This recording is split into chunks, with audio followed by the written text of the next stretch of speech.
Oke guys, hari ini banyak pertanyaan yang masuk ke kita ya, tentang apa sih resikonya ketika kita gagal bayar atau belum mampu melakukan pembayaran di aplikasi Akulaku, Kredivo, Home Credit, Indodana, dan Shopee Paylater ya. 5 aplikasi yang hari ini memberikan solusi pembiayaan barang ya.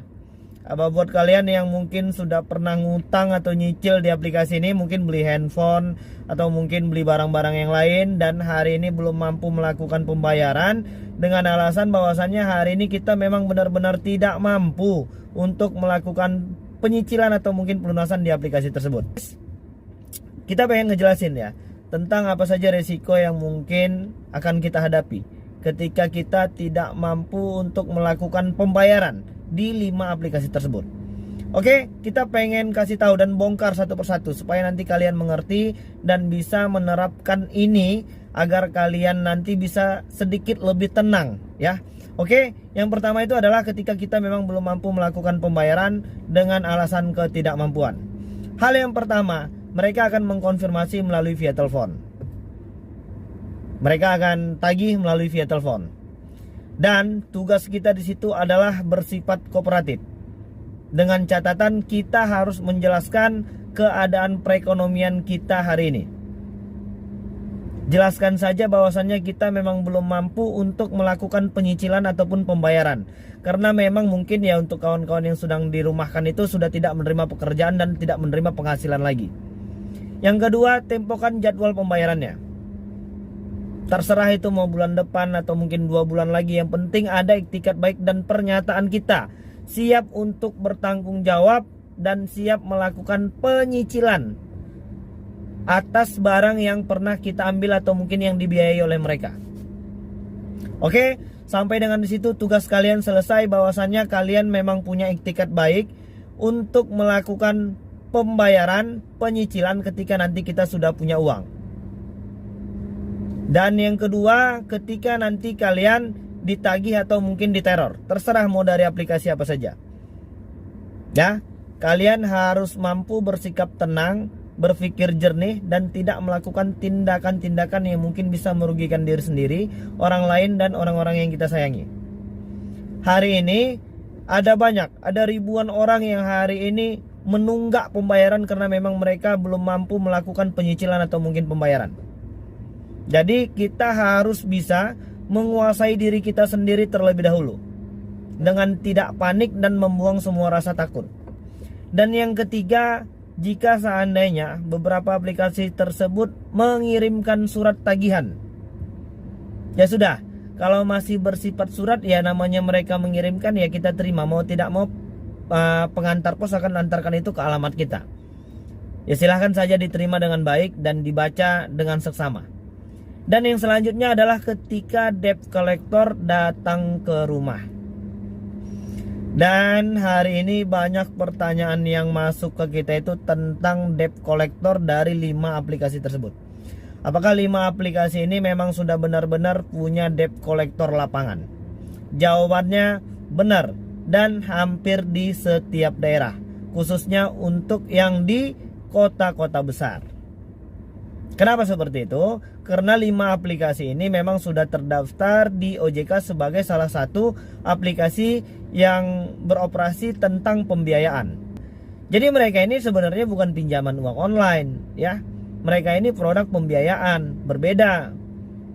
Walaupun dalam aplikasi mereka ini, mereka juga menyediakan mungkin produk multiguna dana, atau mungkin dana cicil, atau mungkin banyaklah nama-namanya dari aplikasi tersebut ini yang juga memang meminjamkan uang. Tapi kalau sepertinya untuk di aplikasi Akulaku, mereka itu sudah banyak bekerja sama dengan aplikasi-aplikasi yang lain yang memang benar-benar dari aplikasi pinjaman uang online. Ya, kita harus bisa bedakan dulu bahwasannya mereka ini memang bukan dari aplikasi pinjaman uang online. Mereka ini pada awalnya adalah aplikasi-aplikasi proyek pembiayaan pembelanjaan barang. Ya bisa itu handphone atau mungkin barang-barang yang lain. Ya. Mereka itu jadi berbeda dengan pinjaman uang online. Walaupun di dalam aplikasi tersebut mereka memiliki produk layanan untuk meminjamkan uang. Jadi bagaimana bang kalau seandainya debt collector datang ke rumah? Ya nggak kenapa-kenapa. selama mereka masih bersikap baik, sopan, santun, kita wajib bersifat kooperatif. Mereka juga adalah saudara-saudara kita yang hari ini sedang bekerja dan memperjuangkan kehidupan keluarganya. Selama mereka masih bersikap sopan, santun, dan memang tidak melanggar norma-norma hukum yang berlaku.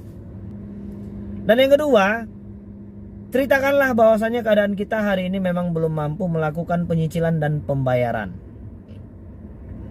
Sebelum itu, kalian harus memintai beberapa keterangan bahwasannya memang mereka ini benar dari aplikasi tersebut. Misalnya, melihat ID card pekerjaan mereka.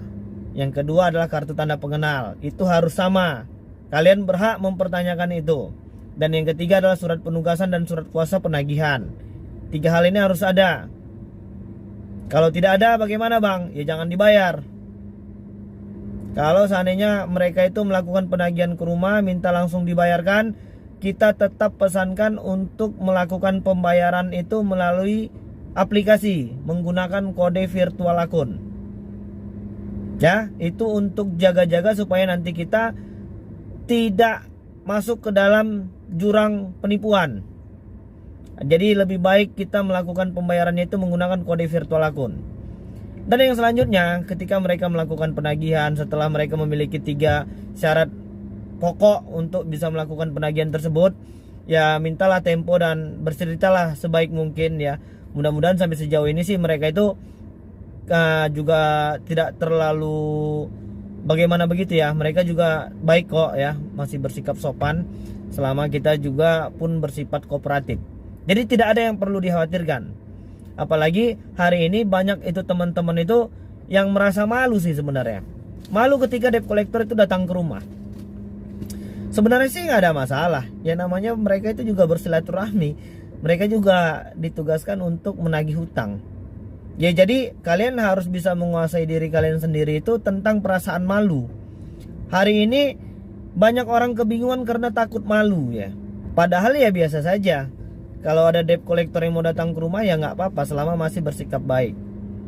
Ya, dan hari ini cobalah untuk lebih bersikap dan berpikir positif. Walaupun di tengah banyaknya godaan pembiayaan atau mungkin pay letter di hampir semua aplikasi. Jangan ngutang kalau memang sebelumnya kalian memang nggak benar-benar penting. Ngapain harus nambahin masalah? Ngapain harus nambahin beban pikiran? Hanya untuk barang yang mungkin ingin kalian beli hanya karena hawa nafsu. Bukan memang benar-benar itu adalah sebuah prioritas atau mungkin kebutuhan yang paling mendasar. Banyak hari ini teman-teman itu ya karena memang bisa bayarnya bulan depan atau mungkin memang bisa ngutang, jadi tergoda ya buat ngambil barang-barang, beli belanja-belanja, handphone yang baru, yang lain-lain sebagainya. Kalau memang masih ada dan memang handphone kita itu masih bagus, ngapain kita harus ngutang buat beli yang baru? Itu nambahin pusing-pusing kepala aja itu. Ya, karena memang hari ini banyak banget godaannya. Hampir di setiap aplikasi itu ada produk pay letter ya. Bisa ambil sekarang, bayarnya bulan depan. Padahal kalau kita memang benar-benar punya uang, ngapain kita menggunakan produk itu? Kita bayar aja kontan langsung, nggak pakai bunga lagi. Nggak ada biaya administrasi ini itu segala macam. Ya. Jadi kalau yang hari ini yang belum berkecimpung di pay letter ini beruntung banget ya, karena mereka tidak tergoda. Dan yang sudah tergoda lebih baik janganlah diteruskan. Walaupun dibalik semua kemudahan yang mereka tawarkan itu sudah pasti ada lah. Setidaknya mungkin minimalnya ya biaya tambahan atau mungkin mudarat atau efek samping di kemudian hari nanti dari semua kemudahan yang mereka tawarkan hari ini. Ya. Jadi kita memang harus benar-benar bisa bersikap cerdas ya dengan semua godaan hari ini. Jadi namanya godaan nih, bentar-bentar nanti kita dapat produk pay letter mungkin bisa bayar. Ya kalau seperti di Kredivo itu pembiayaan dananya itu bisa sampai dengan 30 juta. Kalau untuk di aplikasi Aku Laku itu bisa sampai dengan 15 juta. Jangan diambil kalau memang belum benar-benar butuh. Karena udah pasti itu kita harus bayar sebenarnya. Ya. Jadi kalau yang hari ini belum terjebak, bersyukurlah. Ada juga pertanyaan tentang, Bang, bagaimana dengan home credit? yang kalau telat 1 bulan atau mungkin 2 bulan bunganya benar-benar membludak. Kalau untuk home credit banyak ya keluhan yang seperti itu, dan kita juga belum dapat info bagaimana negosiasi tentang bunganya. Dan 5 aplikasi ini memang sudah benar-benar terkoneksi ke OJK, terkoneksi ke BCKing. Jadi kalau seandainya hari ini kita gagal bayar, salah satu risikonya kita akan di blacklist di BCKing. Apa efek dari blacklist BCKing, Bang? Ya mungkin kita akan sedikit kesulitan ya nanti ketika kita berurusan dengan bank atau mungkin kredit-kredit seperti rumah, mobil, motor yang berhubungan dengan perbankan dan finansial lah. Ya, jadi hanya itu saja resikonya. Dan mudah-mudahan kita tetap semangat. Oke, jadi mungkin itu dulu yang bisa aku sampaikan dan mudah-mudahan video ini bermanfaat untuk kita semua. Assalamualaikum warahmatullahi wabarakatuh.